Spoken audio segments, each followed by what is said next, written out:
we're involved in, and we finished it up today. We spent 3 days wrestling with how we can best use climate science to manage your public lands in a way that is adapted to climate change. So it's been a really good workshop. And Clint, we very much appreciate you finishing us up tonight. And thanks to Teton County Library for hosting this talk tonight. And again, Clint, thank you for joining us.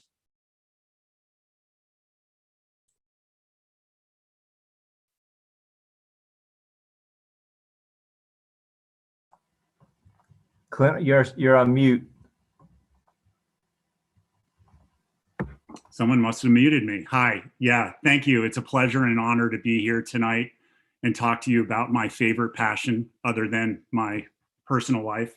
I want to first take an opportunity to thank Tom Olaf, Andy Ray, David Toma from the Park Service, Eva Dahlgren from the Teton County Library for hosting this event, the numerous scientists and managers who for the last week virtually convened to discuss climate adaptation for the greater Yellowstone ecosystem. These are the people on the ground making it happen to preserve and conserve these ecosystems for future generations. So my hat off to you all for all the work that you do.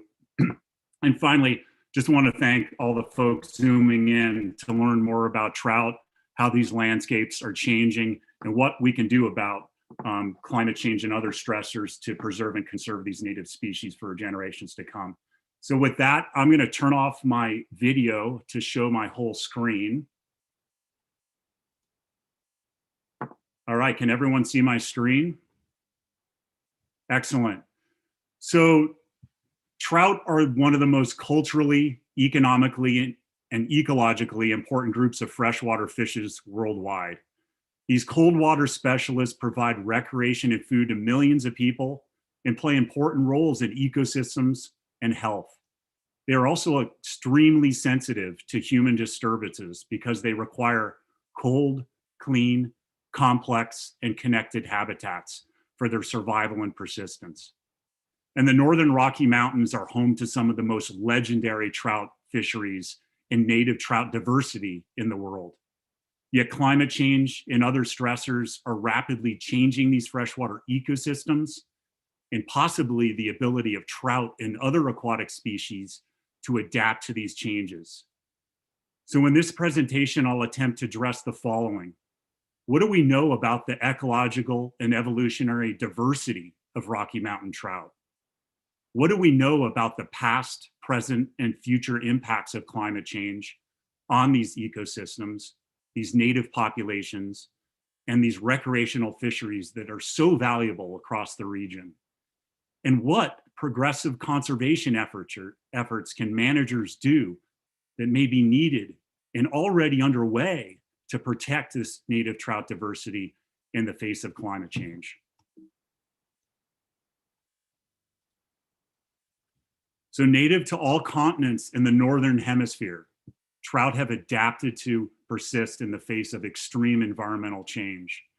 Present-day species evolved over the past 50 million years, and during this lengthy period, they survived advances and retreats of glaciers, major volcanic eruptions, enormous floods, extreme droughts, and massive geotectonic movements that have shaped the course of present-day river systems.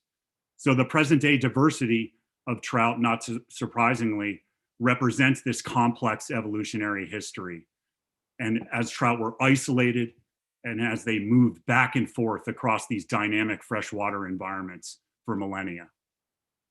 And over the past 12 or so thousand years, native trout across the Rocky Mountain region has survived very cold periods in the past 2,000 to 4,000 years, as well as extremely warm periods, such as those experienced about 8,000 years ago that were even warmer than today.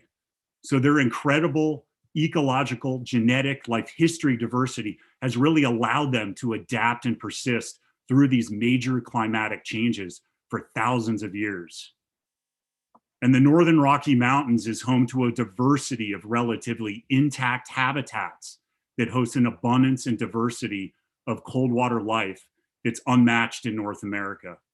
4 bioclimatic regions converge along the Rocky Mountain caldera, with waters flowing into the Arctic, Pacific, and Atlantic Oceans.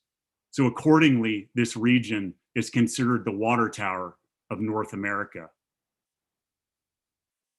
This mountainous region stores and transports water via glaciers,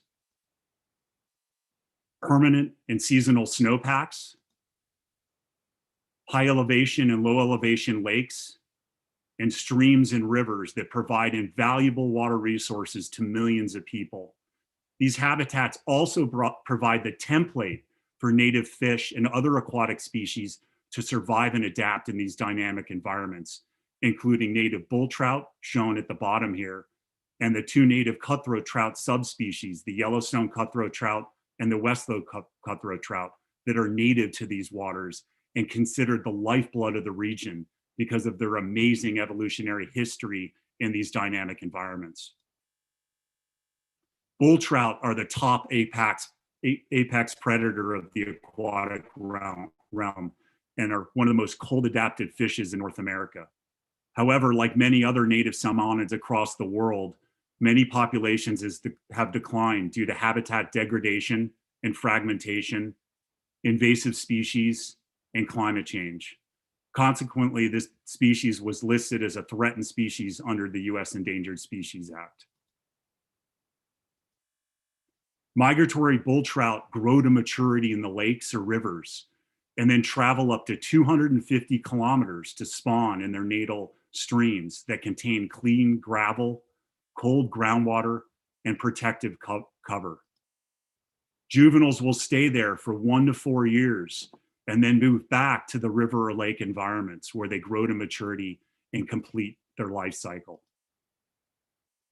The cutthroat trout is an ecologically diverse species, group of subspecies of Pacific trout native to much of Western North America. There are up to 14 recognized subspecies, 2 of which are now extinct. And the Westlow cutthroat trout and the Yellowstone cutthroat trout are the most widely distributed subspecies within the northern range of the species.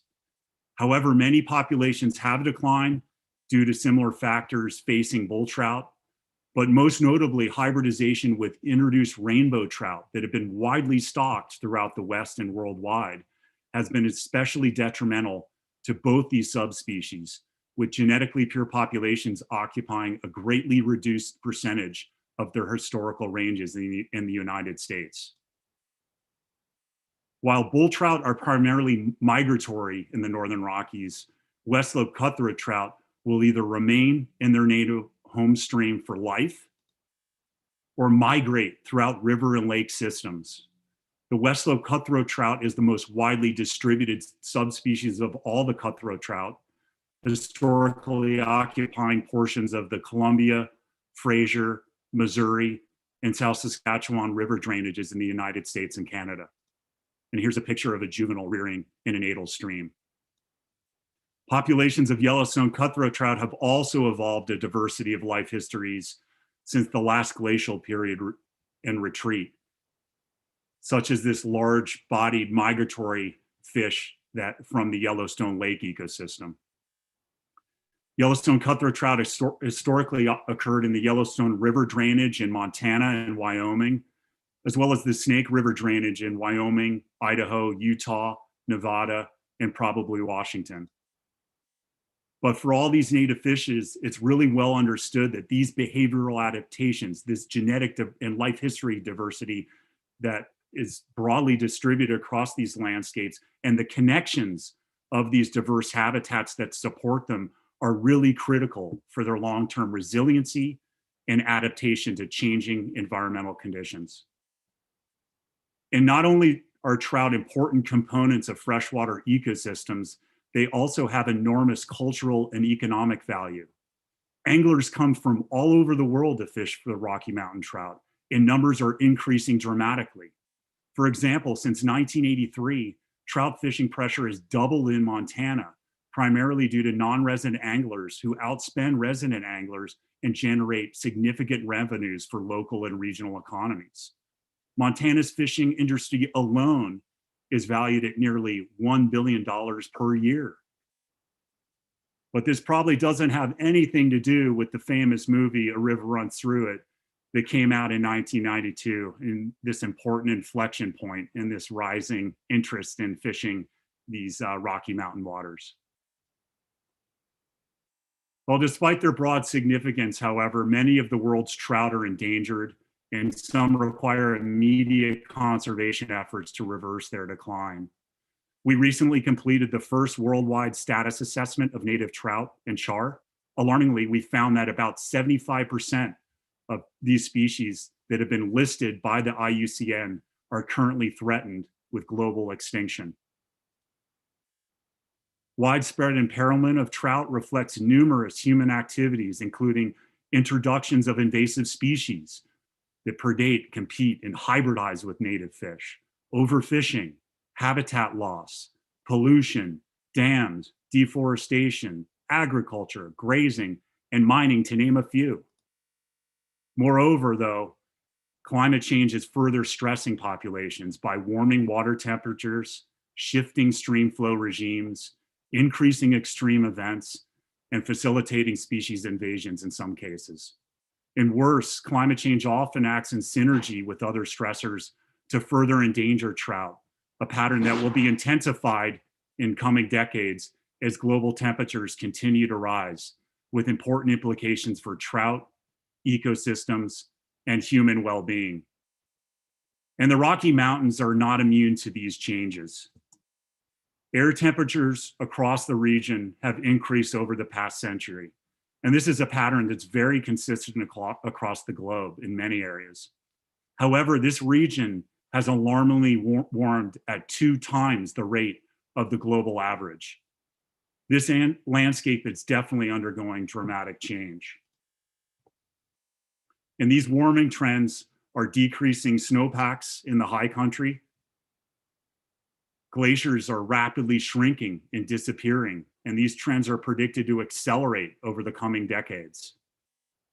Glacier National Park is iconic of these changes. Of the 146 glaciers present at the end of the Little Ice Age at about 1850, only 35% have persisted through 2005, with complete deglaciation predicted by 2100. So Glacier National Park will probably not have its glaciers by the turn of the century. And with these changes in the cryosphere, we're seeing changes in stream flow regimes. This is a graph showing a normal hydrograph. And in the winter, it snows and temperatures are low and flows are low. But as the spring freshet occurs, as the snowpack melts, the high spring flows deliver these nutrient flows that replenish these systems and then stabilize flows in the summer. However, with these warming trends, the snow, especially on the shoulder months of the winter, is now turning to rain, causing an earlier spring runoff in general that may be more pronounced, and decreasing base flows during the warm summer months, thus shrinking habitat that's important for fish and other aquatic organisms. The same is true with temperatures. They kind of track these shifts in the hydrograph. And so we developed high resolution, spatially explicit models to predict temperature. And as you can see, temperatures warm across the spring. They're highest mainly in August, and they decrease during the fall and winter. These are baseline conditions that these rivers have experienced over the last 30 years. But our future projections of air temperatures and stream temperature responses predict that these temperatures will increase across streams, rivers, and lakes. So mostly in the summertime in August, we'll see more pronounced stream temperatures.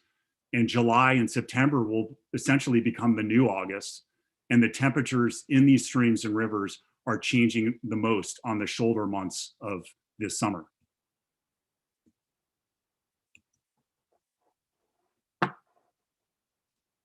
And with this, perhaps even more dramatically and impactfully, are these extreme events that are increasing in frequency, magnitude, and intensity across these landscapes.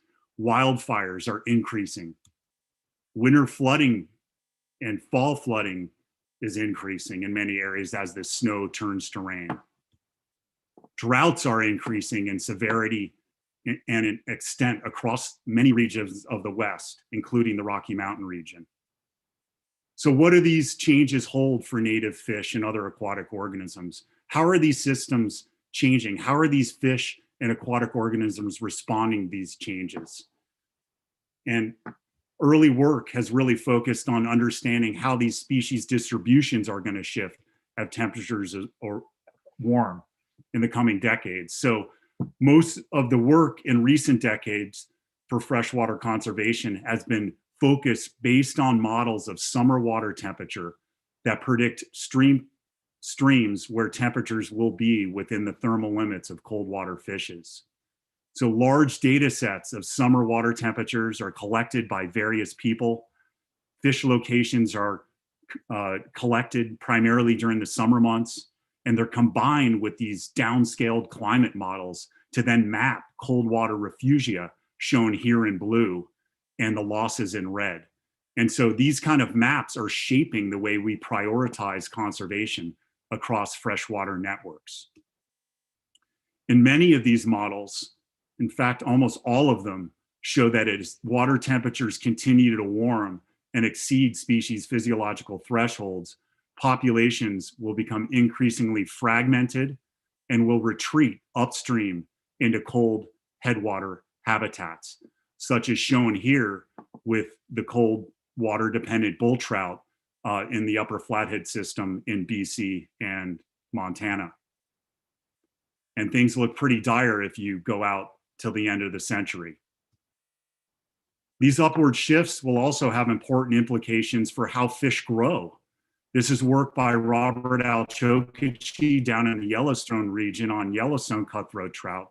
And for Yellowstone cutthroat trout growth, as shown here by body mass, with the up arrows indicating positive growth and the down arrows indicating negative growth, growth's predicted to decrease in these low elevation main stem habitats and actually increase during the summer months in these colder headwater habitats. However, new studies show that access to seasonally warm rivers can provide the majority of growth potential for trout. For example, Armstrong and colleagues recently published work that showed that, not surprisingly, cold summer habitats provide some growth potential for trout, as shown here in yellow. So the yellow stream segments show positive growth, and the purple river segments show negative growth. So you can see here that in the summer, yeah, there's some growth opportunity in these headwater streams, and we've known that for a while. But growth opportunities for migratory fish seasonally move up and down these river networks.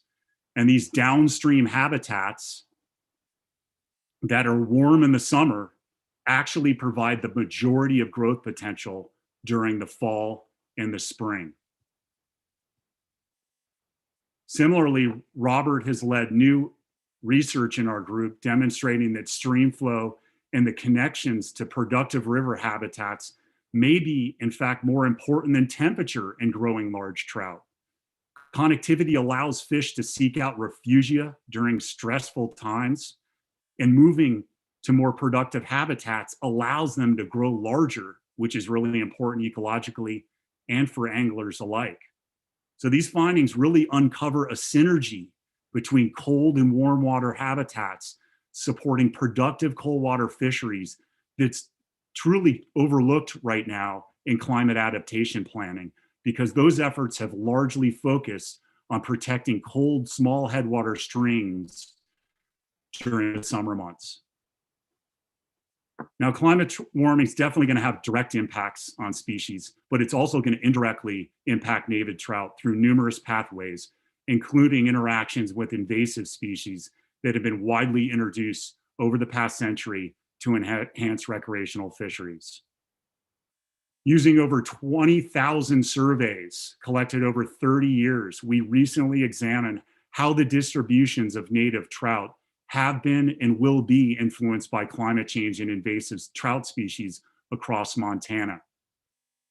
We found that bull trout and cutthroat declined over the past several decades and are projected to even lose more habitat over the duration of the century. And this is largely due to increasing water temperatures, decreasing stream flow, but importantly, interactions with invasive trout that are predicted to increase in some cases, especially for brown trout and rainbow trout inhabiting these waters that of symmetry with these native fish. However, the most promising results of these new findings is that if we actually, or managers actually removed invasives from systems, climate change wouldn't have such a dramatic effect. And in the case of cutthroat trout, their distributions would likely increase in the future. However, these patterns won't be uniform. For example, this map shows the future distributions of native trout up here and non-native brook trout, brown trout, and rainbow trout. And positive occupancy or distributions are shown in blue, and negative or declines in distributions are shown in orange and red. And as you can see here, these patterns aren't going to be uniform, but the distributions of native or non-native trout are likely to increase in many areas, especially brown trout west of the divide and rainbow trout across these systems. And in these areas, such as the west areas of the continental divide, these areas are considered population strongholds across the range of these species.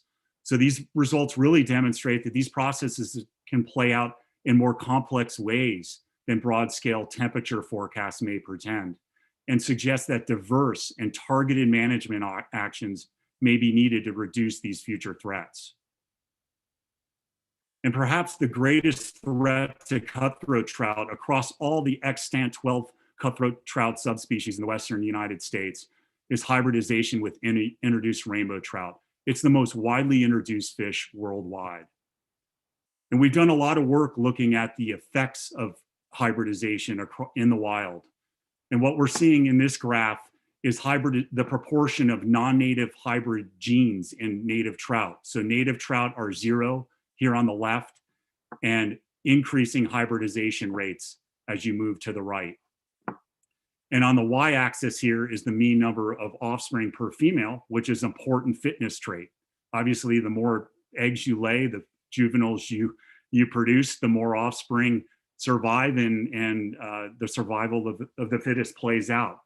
But in this case, what we find is that our studies show that invasive rainbow trout hybridization dramatically reduces fitness of native cutthroat trout. And if you allow with just 20% non-native genes in these populations, you see at least a 50% decline in fitness.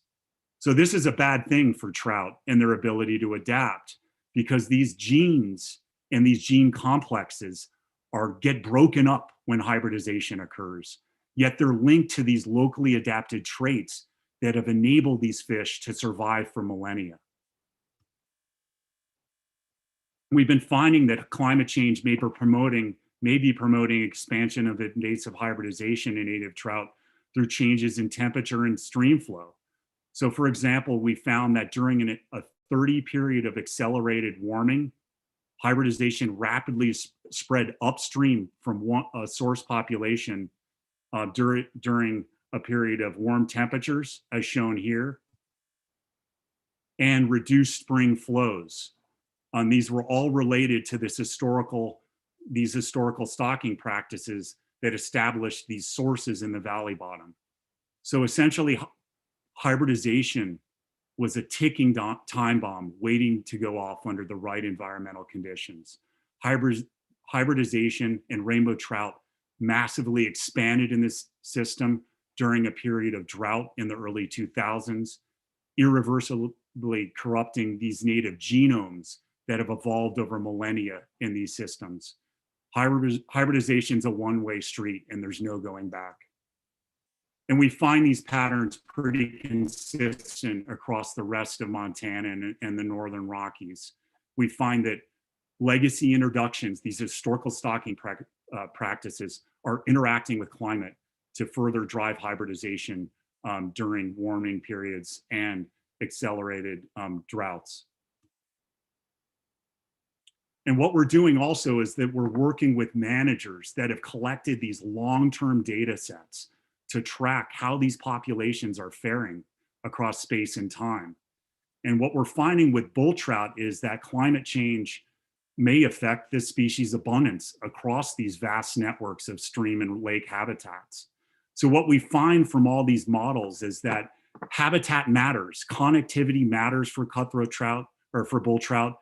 They need these large patches of cold groundwater recharged areas. But climate change and extreme temperature warming is negatively impacting these habitats and the species abundance, as well as the proliferation of non-native species, in particular lake trout in the northern regions of the Rocky Mountains. And these impacts are also interacting with habitat loss. So climate change really can't be viewed alone.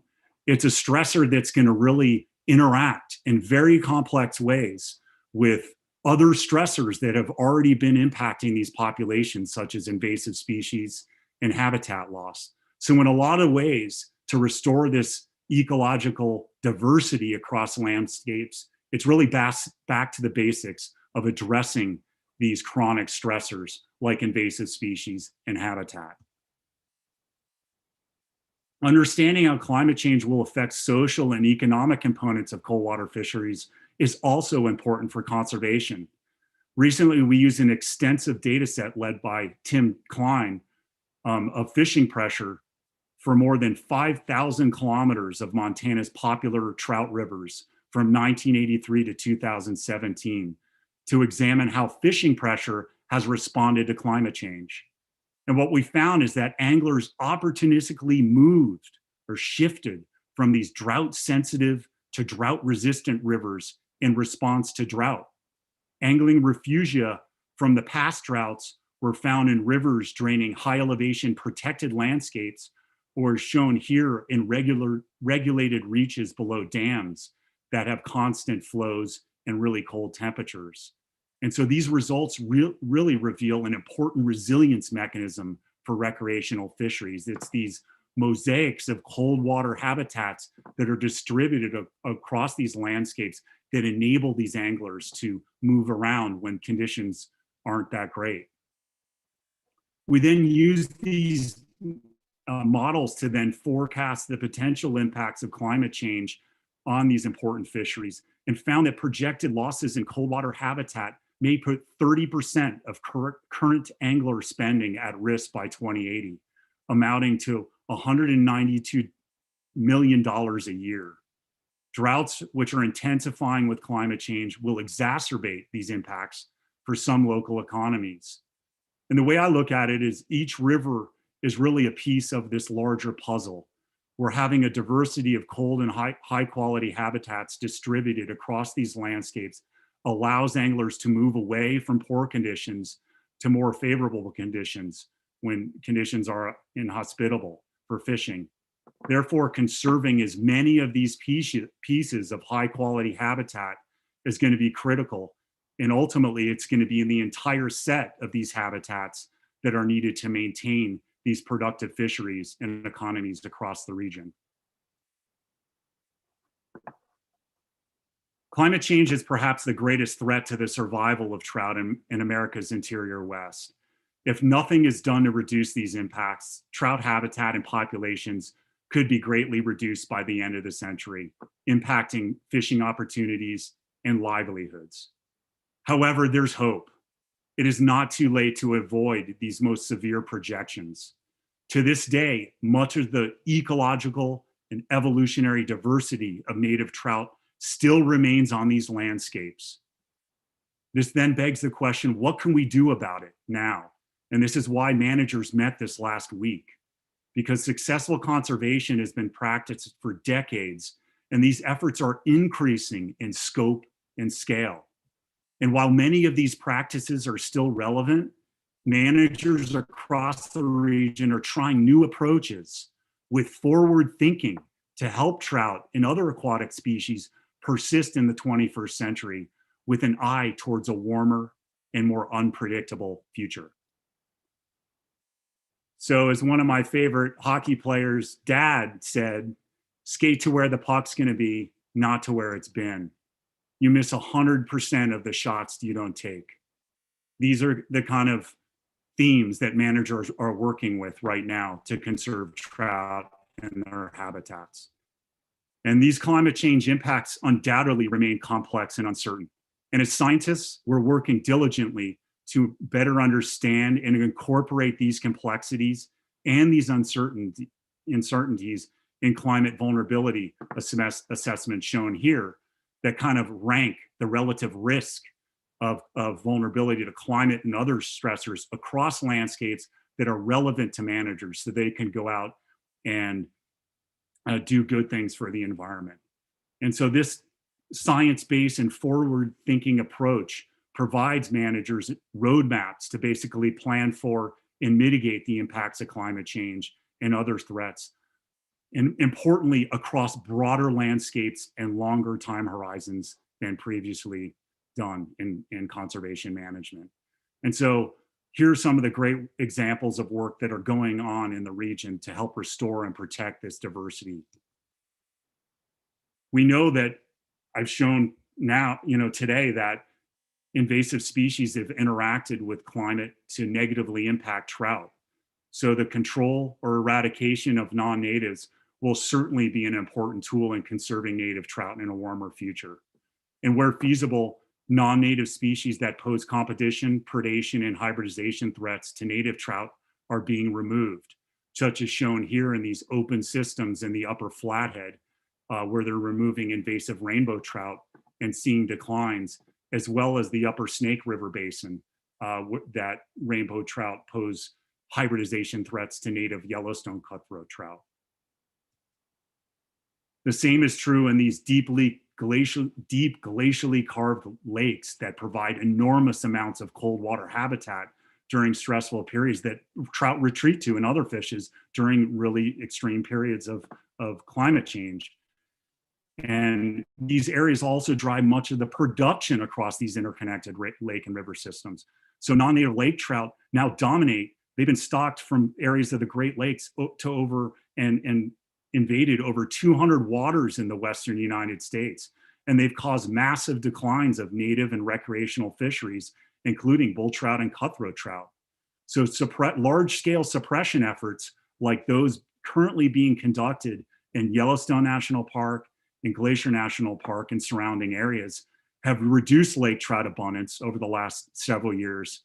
And there are early signs that native species are recovering. In some cases where removal efforts are not feasible or where non-natives pose an immediate risk, managers are using fish toxicants like rotenone to remove non-natives and replace them with native trout. In some cases, replicating trout from the same drainage basin to ensure that their fitness is matched with these local environments. Isolation management with barriers to prevent upstream invasion of non-native fishes is a commonly used tool for native trout. This approach, however, may increase the threat of local extinction and decrease life history diversity. So these are very complex and difficult decisions, and they're context specific. And they're going to be increasingly challenging for managers in the decades to come, while maintaining these native populations, but also maintaining these critical adaptations that have allowed them to survive across these landscapes. Anglers can also play a pivotal role in trout conservation in the coming decades, like catch and release fishing and avoiding fishing during extreme low flows in warm periods like drought. Anglers have also become engaged in citizen science monitoring efforts, like collecting temperature information, and even have helped managers, is shown here in Yellowstone National Park with selective removal of rainbows and hybrids in the Lamar River system. And removing barriers such as dams and diversions and culverts to restore connectivity for migratory fishes to move between these habitats has been shown to enhance this life history diversity and genetic diversity that's so critical.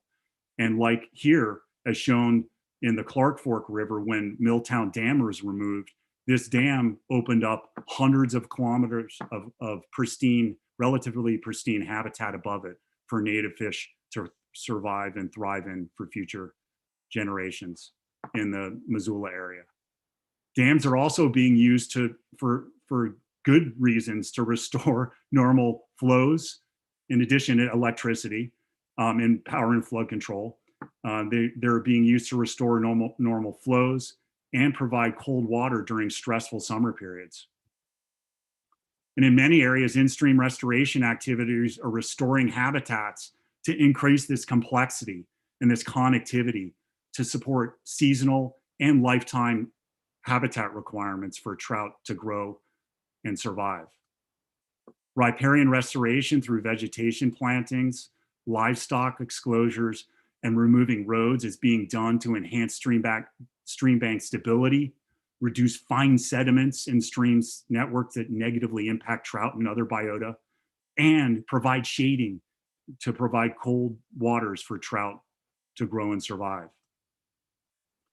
Reconnecting rivers with their floodplains is perhaps one of the most effective ways to provide cold water storage and refugia for animals.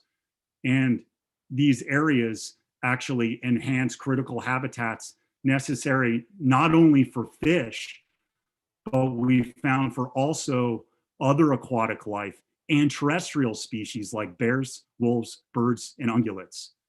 And this is true across the Rocky Mountain landscape. So these glacially carved rivers and floodplains are truly the nexus of Rocky Mountain biodiversity and are going to be critical for protecting in a warmer future. And in a few cases, strategic land management has embraced integrated conservation concepts such as native fish conservation areas, where management is focused on natural watershed function and healthy habitats for trout and other species. Fishing restrictions, such as temporary closures, are being used to protect vulnerable fish populations during periods of drought. And managers are responding positively to this. And finally, managers and conservationists are also thinking outside the box. Conservation introductions or translocations are increasingly becoming an important tool where imperiled species or populations are actually being moved above natural barriers where they do no harm to other native biota to reestablish populations or to establish new conservation populations outside their historical range that serve as climate refugia in order to maintain some of the ecological diversity for generations to come. So in order for all these on-the-ground conservation actions to be successful, restoration efforts now require strategic planning across broad landscapes, engaging local communities and partners, and interagency coordination and collaboration with managers and policymakers across multiple jurisdictions. And the GYE Aquatics Workshop this past week is an excellent example of this type of collaborative climate smart planning. But to increase effectiveness, I think we need a paradigm shift in climate adaptation planning that prioritizes conservation and mitigation efforts across entire riverscapes and landscapes and over longer time periods to benefit species and improve overall biodiversity. From headwater streams that provide cold waters during the summer, to larger tributaries that connect spawning, rearing, overwintering, and foraging habitats, to main stem rivers that provide this nexus of biodiversity, and to lakes that fish and other organisms retreat to during periods of extreme climatic conditions. And these areas also provide optimal growing conditions, as I've shown. And this new holistic, forward-thinking, adaptive approach will be key to maintain the full expression of native trout and aquatic diversity for generations to come. So in closing, climate change poses unprecedented challenges to scientists, managers, and the public to preserve these unique fishes, these important resources over the next century. This will require protecting evolutionary processes, adaptive potential, and ecological diversity at local, regional, and global scales. Accomplishing these conservation goals will require progressive, forward-thinking actions across broad landscapes that address threats at their root causes to ensure that these valuable resources will persist into the 22nd century and beyond. And to quote Craig Matthews from West Yellowstone, "If you love wild trout, clean, cool water, and wild places, you must learn to speak more loudly, more clearly, and more frequently to protect and preserve a healthy environment for our kids, grandkids, and all future generations." Thank you very much.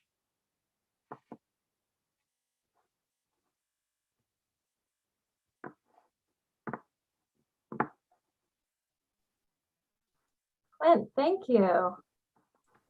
I would like if Andy wanted to also unmute. If they have some questions, if people would like to put those in the chat, they are welcome to. We actually have a fairly small group. We have 31 who are with us tonight. So I don't know, Clint, if you feel comfortable, if they would like to just unmute, sometimes that can be a faster thing. I see that some people are on a phone, so I know it could be difficult to try and pose a question, type in a question that way. Are you comfortable with somebody? Yeah, absolutely. Yeah, it'd be great to field questions and have a broad discussion about this. That's great.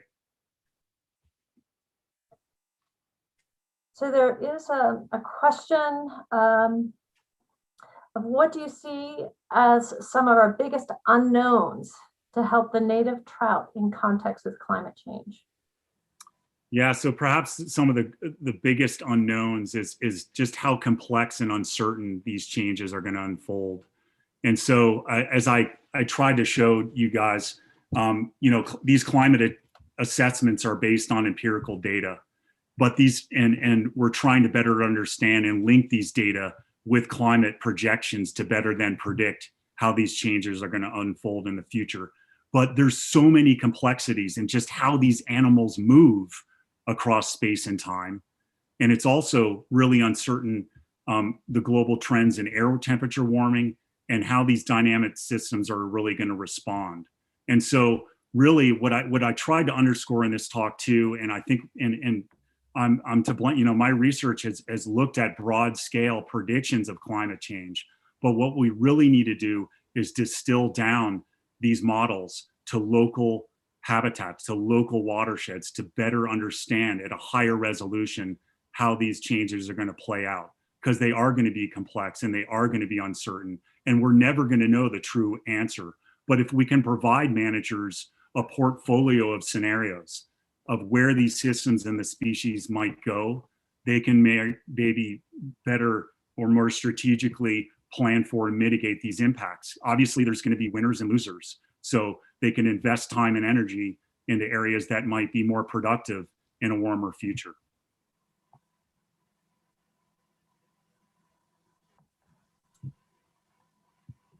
Can I jump in with a question? Yes, please. Yeah, thanks, Kevin.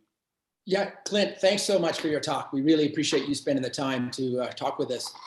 I wonder, in those workshops, in those gathering of land managers at the state level and at the federal level, is there much discussion about carbon footprint of the land management agencies? Talking about climate change, is there discussion about switching fleets over, changing buildings to lessen the footprint? Thinking sort of bigger picture, longer picture with regard to land managers,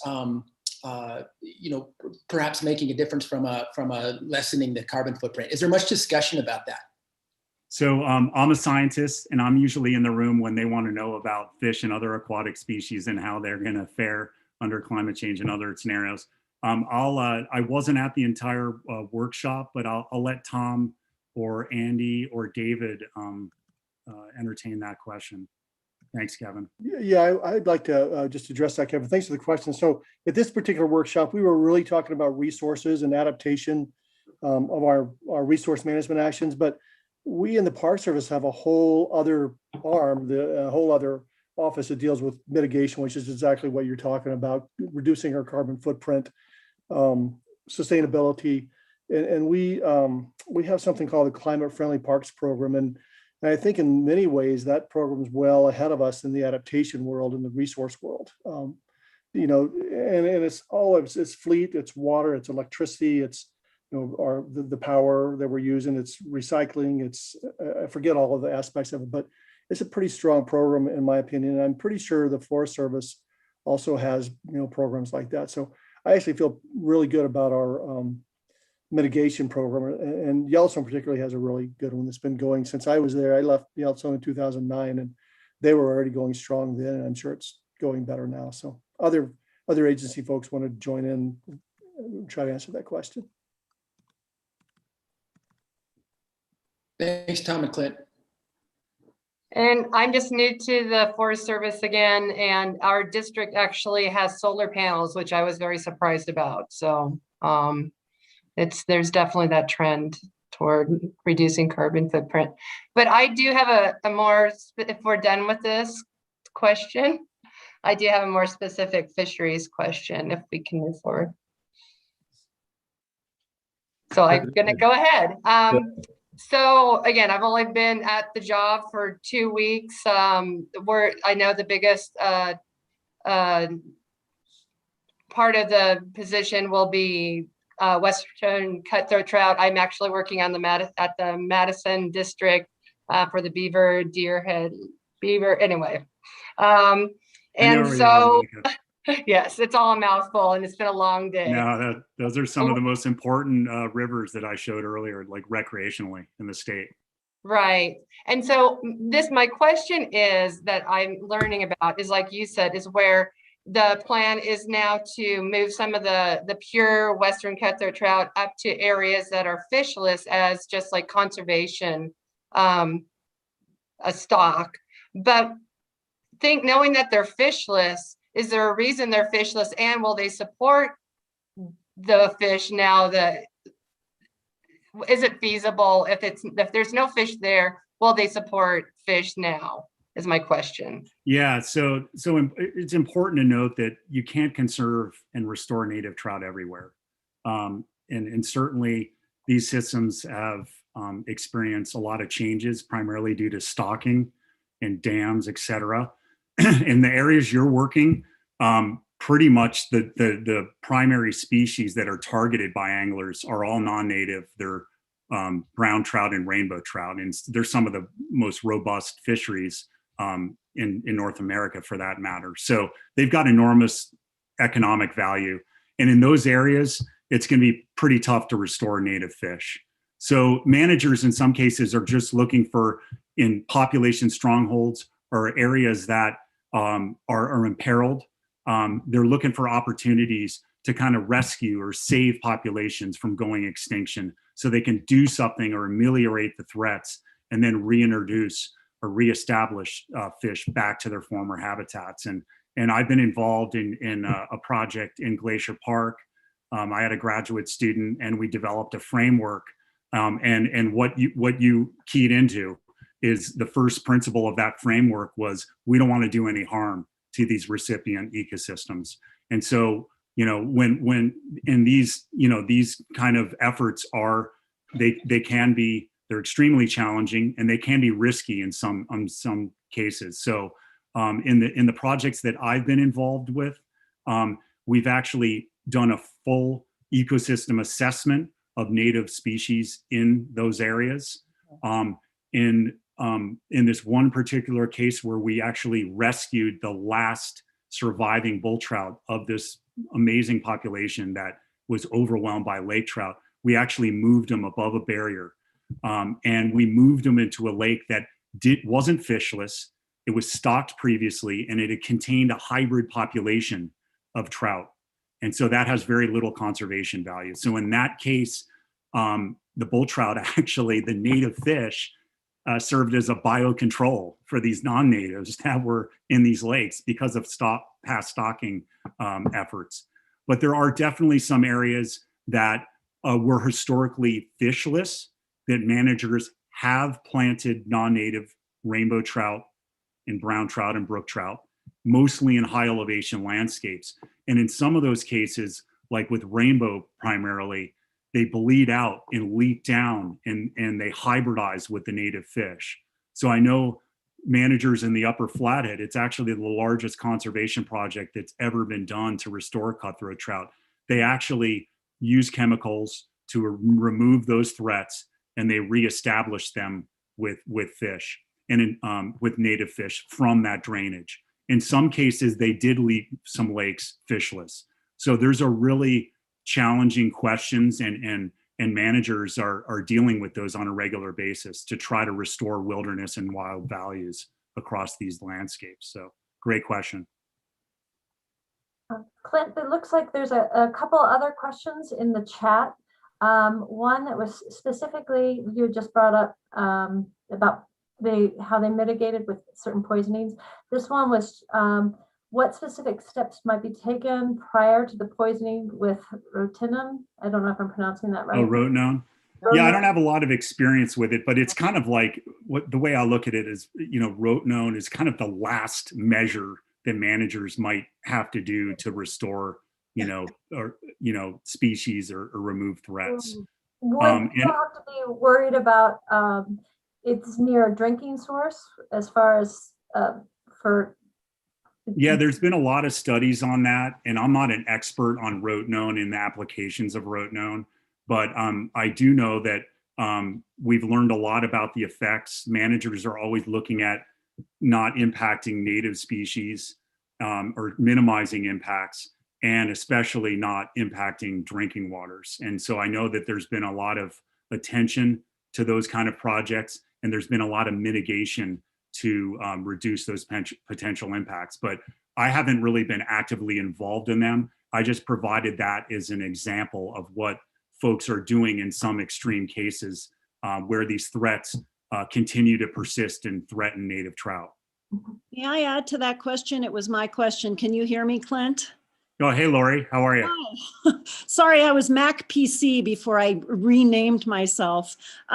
What I was interested in, and we are facing this in very soon timing, is what steps are taken before the poisoning initiative occurs, because this is actually very local in our Jackson Hole community. It affects Kevin Taylor as well, and others probably that are on this recording or on this evening Zoom.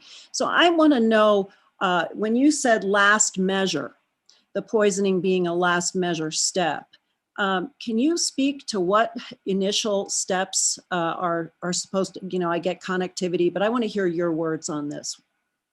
Well, again, I'm not an expert in chemical applications, but I do know that managers have tried other things like angling to try to remove species. They've even tried genetic swamping in some cases. So if they have a hybrid population, they can keep continuously stocking it with pure fish to try to weed out those hybrid genes in those populations and thereby reducing the threat. But I know, and again, that's not the focus of my talk, Lori, and I urge you to talk to the managers that are planning these activities. But the projects that I know that these managers, they're definitely carefully considering all impacts, all different opportunities to ameliorate those threats. And when I say last case kind of scenario, it's like, well, if nothing else has worked, sometimes that's the only way to totally eliminate it, rather than gimp along and, potentially not reach their conservation goals ultimately. So it's a way to remove non-native threats efficiently and effectively. And I know they're given a lot of attention in reducing the threats on native ecosystems. So can I take the next question, please? Oh, yeah. So this one, the last one that we have was talking about, you mentioned closing fishing during warm water periods. or drought in Montana. And I don't know if you'll be able to answer this, but there might be somebody in the call that could chime in for this. They're wondering if Wyoming or maybe even other states, if this is a common practice. Yeah, it's a really good question. It's been a common practice in recent years in Montana, particularly on the Big Hole system that's really popular in other surrounding areas. And I know that there's criteria that they use. So when flows hit a certain minimum level, when temperatures reach a thermal threshold for a certain number of days, they can implement these hoot owl restrictions that actually during the warm periods of the day, anglers aren't allowed to go fish. And I know it's been pretty effective in Montana. I'm not really familiar with other activities going on in Wyoming, but maybe if Robert's around or anyone else from Wyoming or Idaho, feel free to chime in.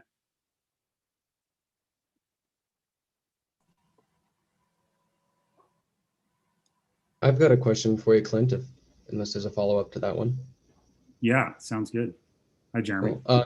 So I'm a graduate student at Idaho State University. I study stream riparian food webs in the northern range of Yellowstone, headwater streams there. But I particularly study aquatic invertebrates, and so that's sort of the perspective that I'm bringing to this question. And so I was curious, especially following this large meeting that you've all had this past week, what role or how you were considering invertebrate prey in these sort of modeling scenarios and management decisions, because, as you point out, fish growth potentials or production are likely to change with changing temperatures, and that could be complex across the species and context. But the same can be true for aquatic invertebrates, especially, as well as terrestrial invertebrate communities that serve as the prey sources for them. And so I'm wondering, I know that probably adds an additional layer of complexity of an already complex system and model. I'm just wondering if that's part of your discussions and considerations. Yeah, that's a great question. And certainly the shorter answer is we're working on it. What we're finding is we've got actually 10 streams, Robert and I, across the Northern Rockies, where we've been every year tagging individual fish and measuring their growth and survival. And what we're finding actually is that most of their growth isn't really occurring during the summer. That was previously kind of understood. We're finding that the growth is primarily occurring during the spring as these runoffs occur and the descending limit of hydrograph deliver all those macroinvertebrates that are great prey items for fish. So, we're definitely, that's our next step, is actually doing some kind of bioenergetics modeling. And we've done this with some model data, but we're in the process of actually collecting real food habit data in the environment across seasons, across fish populations, to better understand how food delivery affects that growth potential of fish. Another project that I didn't really talk about today, but it's important in the context of biodiversity, and figure you might be interested in, is these melting glaciers in the alpine country. They're some of these hotspots for biodiversity that there's these mountaintop species. They've been isolated for thousands of years. And two of the species of stoneflies, the Meltwater Stone Fly and the Glacier Stone Fly that I've been working on, have recently been listed because of climate change.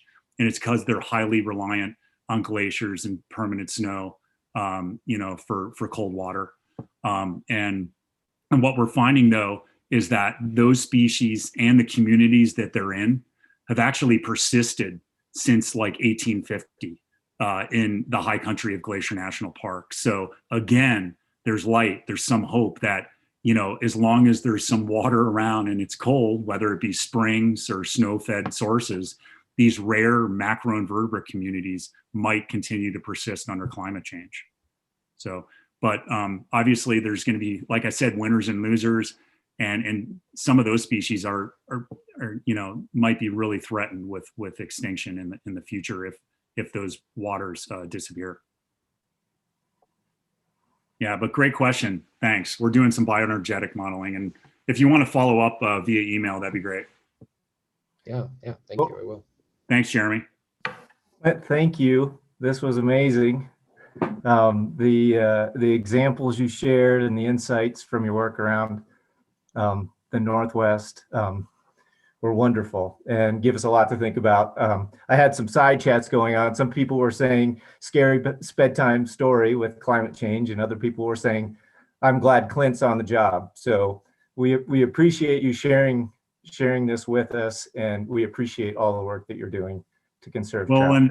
and I definitely didn't want to come across giving a doom and gloom perspectives on trout, but what all these data show and these projections show is kind of now is the time to be working again over broader landscapes and time horizons and multi-jurisdictional boundaries to work together collectively to try to restore the habitat and the populations. And so it's a pleasure to be here tonight, and it's a pleasure to work with folks like you, Andy and Tom, and others that are doing work on the ground to implement these conservation efforts and try to maintain some of this biodiversity. So thank you so much. Well, thank you, Clint. We are so grateful that you did come and share your presentation with us. I do want to let everybody know, if you're not familiar with Zoom, you can, I saw that Tom put something about sustainable operations and a link in there. You can save your chat, but just by clicking on the 3 little dots in the chat menu and save it to your computer if you would like to do that. And this is also recorded, and I put in a link to our Centennial series with the Teton County Library. So that it'll take a couple of minutes. It's on our YouTube page right now, the library's YouTube page, but it will be also on our webpage. So if you need to share this information with other folks, now is the time, like Clint said. Yeah. Thanks, Eva. Thank you.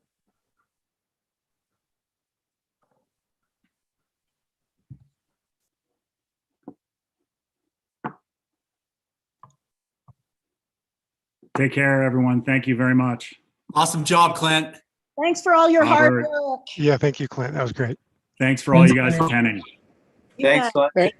You Thanks, take Clint. care. It was a lot of fun. Thanks. Bye-bye. Thanks, Clint. Thanks. Good to see everyone.